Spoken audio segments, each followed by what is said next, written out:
It is as though the good people of the Paramount Theatre in Aurora, Illinois heard the lyric in the introductory song, "We can dive through the air like a flying trapeze," and thought to themselves, you know what? Yes, we can. Listen, if there's one thing I know about jellicle cats, and I don't know to what extent you're familiar with this, it's that jellicles can, and additionally, jellicles do. Oh my god, hey, welcome back to my theatre-themed YouTube channel. My name is Mickey Joe, and I am a professional theatre critic here on social media, as well as a content creator, and I am, as I have told you many times, here on YouTube, obsessed with all things theatre. But what I am also is a Cats the Musical apologist. There, I've said it. One of the first, two musicals, it may be the first piece of musical theatre I ever truly fell in love with. I will say that like I'm at a support meeting right now. And listen, I'm not a defender of the film adaptation. Let's not go crazy. Let's not break our necks on the way to the ice skating rink. But I do have to credit musicals like Cats and the professional filmed recording of Cats starring Elaine Page, filmed at the Adelphi Theatre,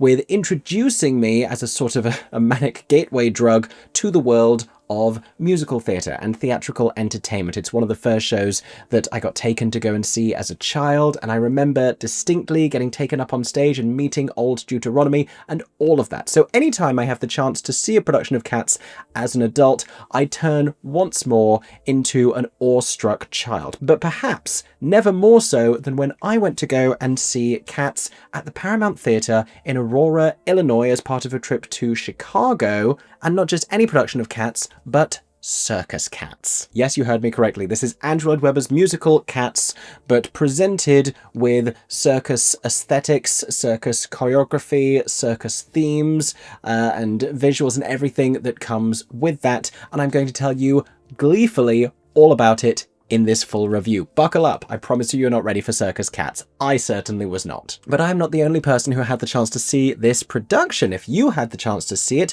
please let us know what you thought and share all of the brilliant details in the comments section down below. Let us know all about your experience. Were you someone who travelled from afar, like myself, from a different country, a different continent even, to go and see the Circus Cats? Were you local to the Circus Cats? Did the Circus Cats arise in your community and you were like, I need to go and check out these local Circus Cats? Were you one of the Circus Cats? I would love it if we had a Circus Cat in the comments. I've said it too many times now and it's going to a strange place, but I'm very excited about this one. And if you are excited to listen to this, and if you're excited to listen to future reviews of mine, make sure that you're subscribed right here on YouTube. Seamless segue there.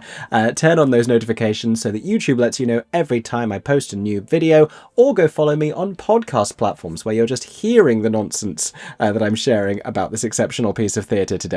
In any case, I'm not willing to wait one more second. Let's talk about the Circus Cats.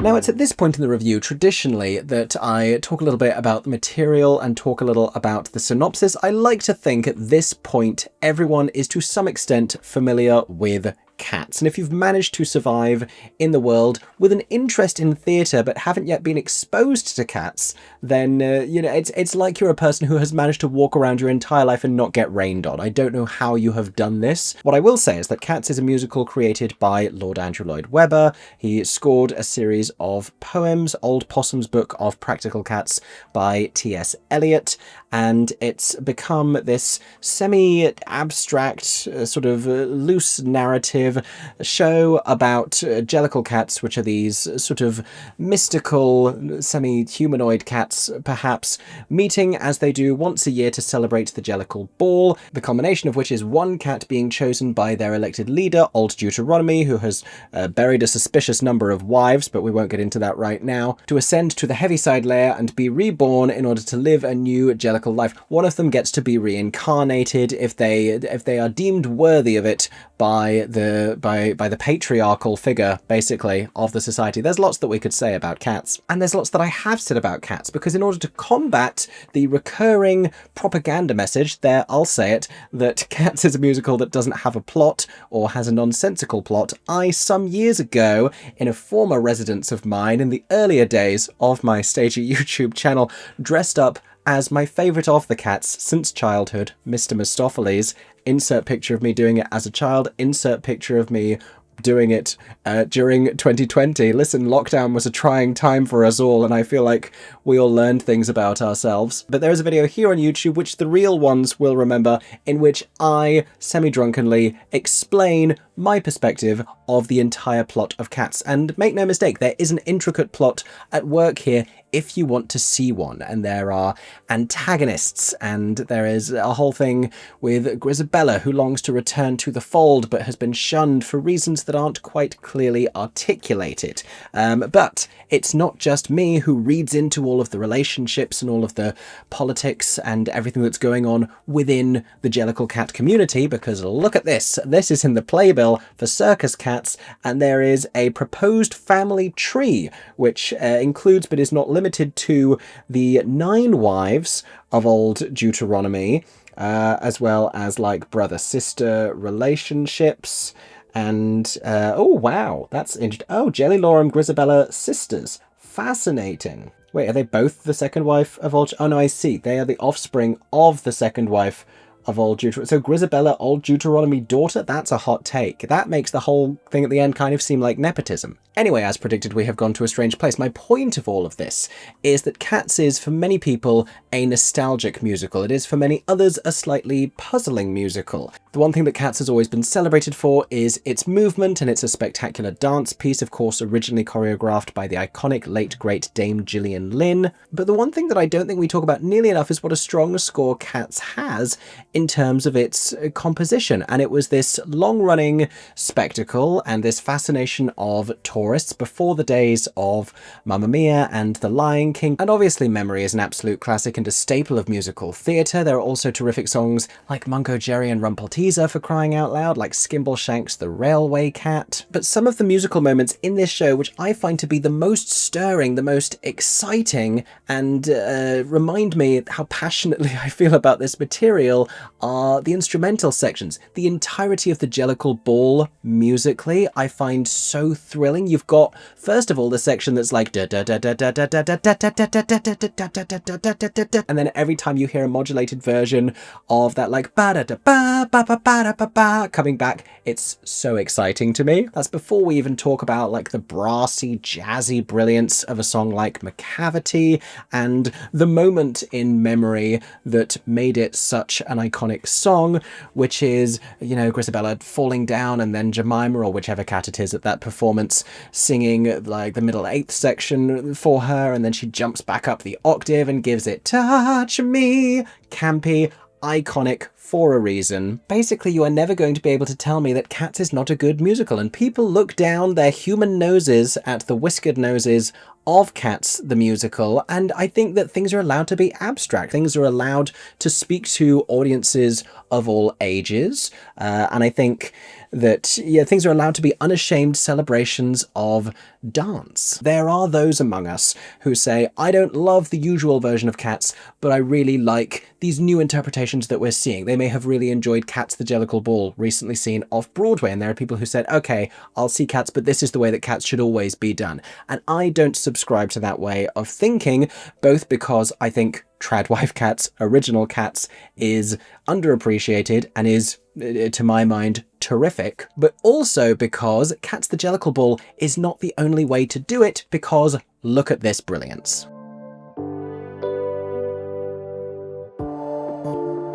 So having got that unanticipated Cats rant out of my system, I genuinely did not even know that that was bubbling up inside me for so long. Let's talk about Circus Cats. Now, what's very exciting / bizarre in the world of theatrical licensing at the moment is we are seeing simultaneously multiple productions of Cats with wildly different themes, concepts, and aesthetics. This began, of course, with the off-Broadway Cats the Jellicle Ball, which is set to perpetrate a New York return. As of right now, it's unconfirmed whether that's going to be on or off Broadway, but that is Cats with entirely human characters as reconceived in the world of New York ballroom drag culture. There was also Country Cats, which was a version where they were wearing like cowboy boots and they had a southern twang in their accent, and Mr. Mistopheles had a gun. There is Cats being staged in a set made to look like an abandoned theme park, like with roller coasters. And I had been assuming that somebody at LW had just gone, do you know what, just let them do whatever they want with Cats. Like they had just flicked a switch or pulled a button, and finally all of these petitions to do wild reinventions of Cats had suddenly been approved nationwide. I have subsequently heard anecdotally that someone said that they're not actually allowed to do it in the traditional setting, that they have to choose to set it somewhere else.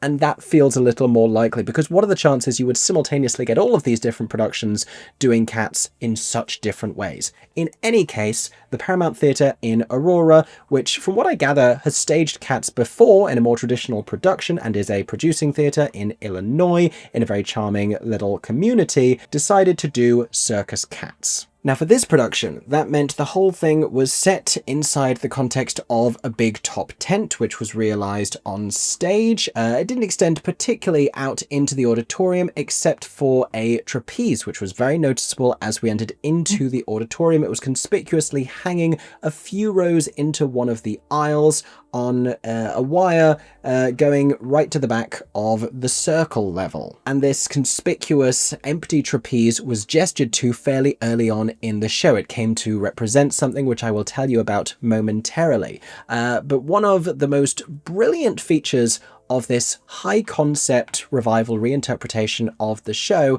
was we had an introductory animated slideshow offering credits, introducing us to all of the characters in their new circus context. So it was telling you about the magical Mr. Mistopheles, who lends himself very well to the circus aesthetic, right? But also various other cats as circus performers. And I can't remember exactly how they were referred to, but we saw basically all of the images of these cats and all of their cat names, as well as their title within the circus. And you had acrobats and jugglers and clowns and that sort of thing, as well as Grisabella, who was the trapeze artist, with a big sort of cross-out animation that was like no longer appearing at this circus. So already, where usual productions of Cats have given us nothing by this point, aside from perhaps a couple of people starting to crawl on stage and a lot of the eyes staring at you and the kind of like do do do do do do do do do do do do do. This production, ingeniously knowing that they weren't able to modify any of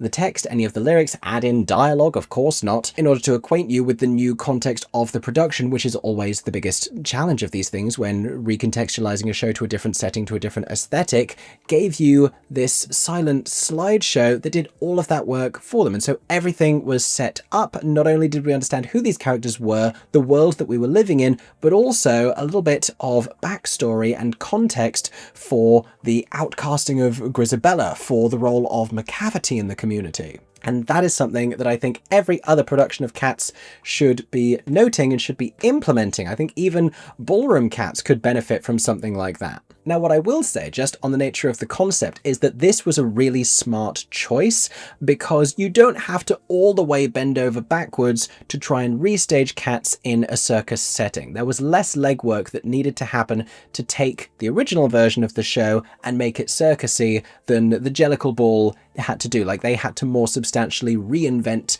the aesthetic and the formula and the structure of the show in order to make that work. And in this one, they were mostly just, you know, giving it a different set design. It didn't really extend to the costuming particularly. It was far more about the staging, about some of the set pieces and props used, and introducing acrobatic elements alongside the choreography. And there was a real mixture throughout, let me tell you about the creatives involved here, of more traditional Cats-esque choreography, although I will say it wasn't always feeling like strikingly inspired by Gillian Lynne. The one thing that it kept really speaking to for me was it felt very Michael Bennett, actually, which I wasn't mad about whatsoever. But with that, a lot of circus tricks happening at the same time as well. And you had a cast, I believe, made up of circus performers as well as musical theatre dancers. Oh, here you go. I haven't found the creatives yet, but on the cast list, they actually credit simultaneously Christopher Kelly as dance captain with Hayley Larson as circus Circus Captain, showing those two ideas working in tandem. Where are the creatives, gosh darn it? Well, Jim Courtier is artistic director of the Paramount Theatre. Oh, here we go. So Trent Stork was the genius who directed this production. They are a Jeff Award-winning director based in Aurora, and this is their 26th production on a directing team for Paramount Theatre, which I think is fantastic. Casey Alfonso, meanwhile, was also a creative returning to Paramount as the choreographer, and Sylvia Hernandez de Starcy was the circus choreographer. So both of those ideas happening from different people. We also have an illusion consultant, Benjamin Barnes, a fight stunt and intimacy coordinator in Max Fabian, plenty of other creatives as well in more traditional theatrical roles like scenic designer, sound designer, lighting designer, all doing a great job on this production, it's worth saying. And one of my favourite credits here, Amanda Crockett, clown consultant and associate circus choreographer. And all of that worked really seamlessly. It speaks to, I feel, a really fantastic creative collaboration between these visionary individuals, but it also just works as a concept. And intrigued as I would be, because of all of these different productions of Cats, to see really out there interpretations like, I want post-apocalyptic Cats, I want like futuristic Cats, I want like jazz age, like speakeasy Cats, I want Cats on the moon, I want Cats in space, I want all of these different, I want superhero Cats, I want every notion to be explored.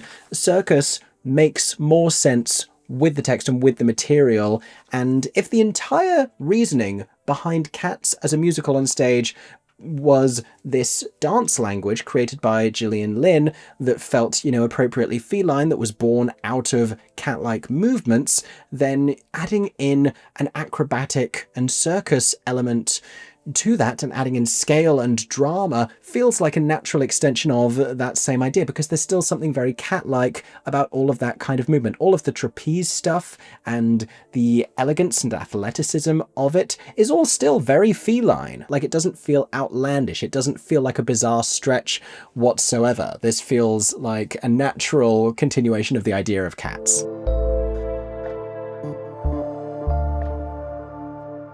So let me give you a little bit more of a flavour of how this production worked by explaining a couple of specific concepts that we saw within the show. So already by the climax of the introductory number Jellicle Songs for Jellicle Cats, when there are actually lyrics in there about, like I said, flying through the air on a trapeze, we are already achieving a huge sense of scale on stage, using wires, using suspended hoops, with acrobatics and athleticism alongside dance, and the visual volume of it all is already pretty audacious, and it acquaints the audience with the concept of what this is going to be for the next couple of hours.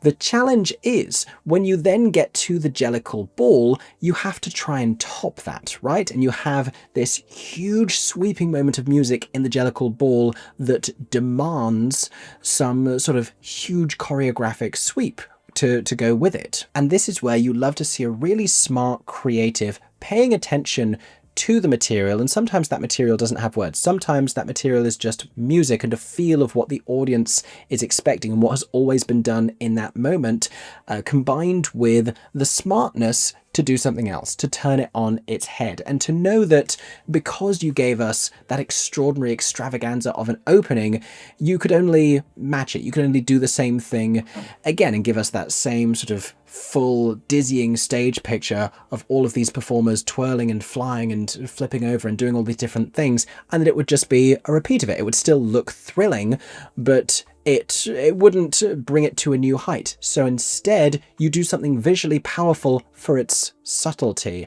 and for its unison, because they were all in cacophony at the beginning, but there's also something beautiful about the Jellicle Ball bringing them all together. So instead, everyone is holding a balloon, and they like slowly bring them forwards and then eventually thrust them out into the auditorium, and then we are batting the balloons over our heads, and kids are playing with them in the intermission, which I think is adorable. It reminded me of the immersive staging of A Midsummer Night's Dream, currently returning to the Bridge Theatre in London. And it's one of those brilliant moments that turns a very sedentary audience into a participatory Community, but just what they did with that moment of stillness and something spectacular in its subtlety, I thought was so clever. And there were many more moments as well that took my level of expectation and surpassed it and did something completely different. If you, like me, grew up loving the professionally filmed recording of Cats, you may recall the song Mungo Jerry and Rumble Teaser and how it culminates with this double cartwheel where they grab each other around the waist and they're flipping over each other's heads. That's the big finale. And that's what they do at the start of the song in Circus Cats. Like, they're like, this is going to be our entrance, and then it's only going to get crazier from there. And they have throughout the show with these cats, but with others as well, because there were more pairs of cats in this production to do partner work, various moments where they are hanging off each other and doing things with trapezes and suspension, which brings us to the conversation about the empty trapeze that I told you about and Grizabella. This is going to be a spoiler for the since closed production of Circus Cats, but they gestured to it at one point and Grizabella's not there at the beginning and there's nobody on it and it is lit, and it's just sort of a moment of silence and recognition.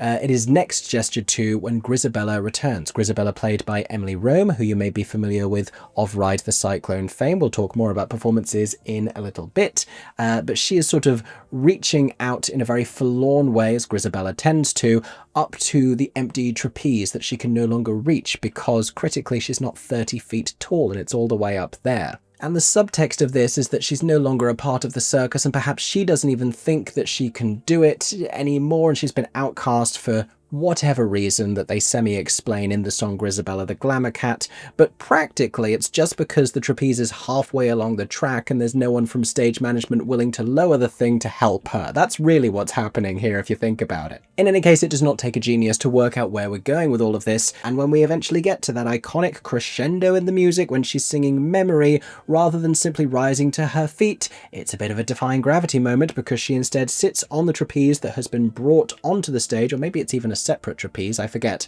and she is elevated into the air above the stage as she's singing "Touch Me, it's so easy to leave me." What it's not easy to do in that moment is touch her, because suddenly she's flying several feet above their heads. But gosh darn it if there isn't something about the simplicity of just flying over a stage, and we can see the wires and we know it's a trapeze and there is no sense of mystery about how this is happening or that it's going to happen at the end of this number. It is thrilling nonetheless. There's something about the elegance of her being suspended there and going up at that moment in the music that just works even if we see it coming. And then wonderfully, when she is selected to go to the Heaviside layer, she Mary Poppinses, that is the official verb, to the back of the auditorium, waving at us all as she goes past slowly as they're singing about the Russell Hotel for reasons that have never once been clear to anybody in the audience, eventually reaching the back of the circle. I thought we were going to have done with it. No, she comes back.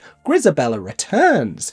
Cats 2. Grizabella's, well, not revenge, because presumably she's thrilled. Macavity's revenge, if anything, but not in this production for reasons I will tell you. You just wait until we get to that section. So Grizabella returns, trapezes slowly back towards the stage, but not as the Grizabella we remember, looking like a younger, hotter Grizabella who's just taken the Death Becomes Her potion and is suddenly full of life once more. I have never conceived, even, certainly not seen, a production of Cats in which we see the new Jellicle life actually happen before the end of the performance. That is wild and extraordinary and great. Now, I mentioned Macavity. This once again is a spoiler, but I was so shook by this moment, we have to talk about it. And I have to credit here the brilliant individual who is responsible for projection design, that's Paul Dezeal, because Macavity, after, perpetrating cat theft and taking away old Deuteronomy, and then Mephistopheles magics him back, which, like I said, makes a lot of sense in a production where we're already in a circus, and it's like illusions and spectacles and all this stuff. Macavity, then there's a big fight. Macavity is eventually overpowered. What they do in this production is they bully circle Macavity into the center of the stage area. Macavity then goes up on what I believe is a hoop up into the fly space, and I assumed, based on just like the laws of theatre, that was enough to just kind of banish him from the area of the stage and therefore he's gone. No, there is subsequently a harrowing projection on the back wall in which the silhouette of Macavity is implied explicitly to fall out of the top of the tent, presumably to his death, which segues into a semi-sorrowful, semi-romantic, sort of a tender and quiet moment, and I'm spending the whole of this aghast with my hands to my face. Not that I'm feeling sympathetic for McCavity, I just didn't see the mob violence coming in Circus Cats, or really any production of Cats, if I'm being honest. Not that it's necessarily out of place, you know, he's done a lot of bad things. He's brought a bad name to the community. I just didn't think we were going to get, you know, mob justice murder in Circus Cats. That was not on my bingo card. Now, there are a couple more creative elements I want to talk about before we move on. I want to talk about the costuming, which it wasn't obviously circusy necessarily. It felt just sort of like non-replicable, like a different way of realizing cats. There was a little bit of disparity between some of the cat designs, and they were all cool and interesting. I felt like they either needed to be more distinct or to have a little more continuity between them, because they were like, it was like there were 2 or 3 different schools of thought present on stage in terms of how we were going to realize the cat costuming. Izumi Inaba was the costume designer. I did respect the fact that occasionally the costumes had to be altered because performers needed certain areas of grip on their limbs in order to do the work with the wires, which was very impressive. I haven't seen a lot of circus in my life, not really since childhood, and magicians and illusionists make me very nervous. I have an irrational fear of magicians. Circus, I'm not, it doesn't scare me. I was definitely awestruck, and I feel like I'm either a fun or an irritating person to sit next to when there's circus skills happening, because I am a very quiet theatre goer. I do not respond audibly at the theatre. Like, even my laugh is basically silent, and I will just, you know, do my nice British clapping at the end. When circus things are happening, I have this involuntary response where I will go, oh, or like, ah, and I can't stop myself. I get so wrapped up in the death-defying circus stunts. And so, you know, you have to imagine me seeing this production and not only being turned back into a 6-year-old sitting on the carpet of my grandmother's lounge, watching Cats on VHS with my sister and, you know, dressing up as Mr. Mistopheles in face paint, but also watching circus stuff happening as part of Cats and turning into like a fascinated cave person seeing fire for the first time. That was my experience, and a big part of why I loved this so much.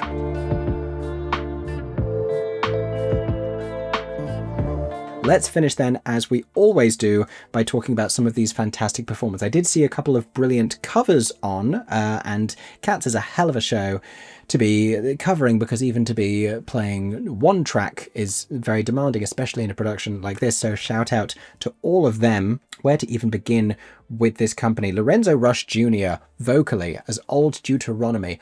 Oh, delicious choices were being made. There were so many little licks and runs, but tasteful, subtle, just little moments in there. In some of the Old Deuteronomy songs, which, you know, it's worth saying are not the most thrilling numbers of the show and can get a little bit repetitive. Lorenzo did a really fantastic job. Of course, we have to talk about Emily Rome as Grisabella. There was one particular vocal choice which I felt was almost a direct tribute to Betty Buckley, who of course was the first actress to play Grisabella on Broadway after Elaine Page originated the role in the West End. I don't know that it was deliberate. I like to think that it was, because it sounded so much like something I have listened to Betty Buckley do over and over and over again, and it's the way that she sings alone, like all alone in the memory, rather than all alone in the... Like, there's something about the way that Betty sort of leapt quickly onto alone, and Emily did the same thing. But it's worth saying was serving up a vocal masterclass. And if you know Ride the Cyclone, you know that Emily Rome already is an expert in singing in this high and challenging part of her range while suspended over an audience. In fact, I think what she did in Ride the Cyclone, from what I understand, makes just sitting on a trapeze and singing Memories seem like child's play, or kitten's play perhaps. But she gave us all of the requisite drama and sorrow and eventual jubilation of Grisabella, coupled with an astonishing vocal, and that's all that you need to do in that role. And while we're talking about vocals, let's talk about all of them. Donovan Hoffer as the Rum Tum Tugger, when making the choice to sing the first section of the Mr. Mistopheles song up the octave, I lost my entire mind. How thrilling that was. And in the performance of the song The Rum Tum Tugger, it had this sort of like glam rock, Adam Lambert kind of a vibe. It was sensational. I mean, all of these performers did a really fantastic job because the execution of all of the circus stuff and the choreography was just so consistently mind-boggling. Some of my particular favourites, Where Are You, Mistopheles, kept catching my eye. Christopher Kelly did a great job. I liked that this production was choreographed, it's worth saying as well, with less strenuous enforcement of the gender binary in the cat world. In numbers like McCavity previously, you would have like only the cats identified to be the girl cats doing that number, and from what I could perceive, things were a little bit different in this production, and I thoroughly enjoyed that. Cara Brody was terrific as Victoria, had a wonderful featured dance solo moment. Jean Weigand, I'm so sorry if I'm mispronouncing that name, played Asparagus, aka Gus, as well as Bustopher Jones and a character called Peter. Bustopher Jones, as always, deeply charming, and Gus full of pathos and presence, and a particularly brutal ending, sung wonderfully by the performer playing Jelly Loram, who is Alison Sill. I'm not sure that Alison was on at the performance that I saw, because like I said, we did have understudies, but it was sung very beautifully. We didn't have the Battle of the Peaks and the Pollicles, nor Growl Tiger's Last Stand in this production. I don't think that we needed it necessarily, but it meant that when we had the phrase at the end, when Gus sings, "And I once played the Rumpus Cat, I could do it again, I could do it again," which almost seems to suggest you're about to launch into a flashback or a vision. The fact that we then didn't was brutal. Just like a devastatingly poignant choice, as he keeps saying, I could do it again, I could play it again, but then he doesn't, as his strength sort of seems to fail him. Like I said, I could keep talking about every individual within this company because I think they did such a fantastic job at realizing what I think was a really magical and extraordinary production. I love to see innovation and creativity like this. So it is a huge bravi from me to everyone at the Paramount Theatre in Aurora for their production of Circus Cats. I hope that this may get remounted in the future. It deserves to, and I hope that we see more exciting and inspiring creativity from them when it comes to other productions that they are producing. If you are even slightly local to the Paramount Theatre, go and check it out. It was a wonderful space to go to. All of the staff were brilliant. The whole theatrical experience was wonderful. You'll be able to see what it was like in a vlog that I am sharing here on YouTube this weekend. But I also hope that we get to see more exciting productions of Cats around the country and around the world. In the meantime, those have been my thoughts about this production and Circus Cats. Thank you so much for listening. If you had the chance to see it, or if you were in it, let us know everything that you thought in the comments section down below. And in the meantime, I hope, as always, that everyone is staying safe and that you have a stagey day. For 10 more seconds, I'm Mickey Joe Theatre. Oh my god, hey. Thanks for watching, have a stagey day. Subscribe!